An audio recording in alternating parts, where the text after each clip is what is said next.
কি ফিলিস্তিন নামটা শুনে এড়িয়ে যাচ্ছেন? যান, এড়িয়ে যান। কেননা ফিলিস্তিন তো আর আমাদের বাংলাদেশ না। কোনো সমস্যা নেই, এড়িয়ে যান। কিন্তু একটা কথা মনে রাখবেন, সেই কাল কিয়ামতের দিন যখন আল্লাহ আপনাকে প্রশ্ন করবে, তখন কি করবেন? কি করবেন যখন জিজ্ঞাসিত হবেন যে কেন আপনি মজলুম ফিলিস্তিনদের পাশে থাকেননি?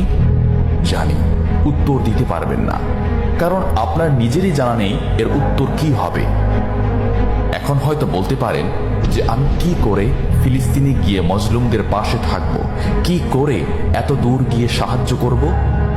হ্যাঁ, এইরকম প্রশ্ন যদি আপনার মনে উদয় হয়ে থাকে, তাহলে অবশ্যই আপনার মনে অলসতা আর বজ্রে ভরা।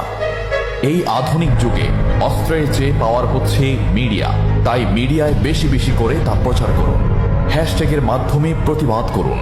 এই ক্ষুদ্র প্রতিবাদ একদিন অনেক বড় প্রতিবাদ হয়ে দাঁড়াবে। বিজয় একদিন ইসলামেরই হবে ইনশাআল্লাহ। এটা আমার কথা নয়, এটা এই মহাবিশ্বের প্রভুর কথা। একটা কথা মনে রাখবেন, ক্ষুদ্র ক্ষুদ্র বালিকণা, বিন্দু বিন্দু জল গড়ে তুলে পাহাড় পর্বত, সাগর অতল।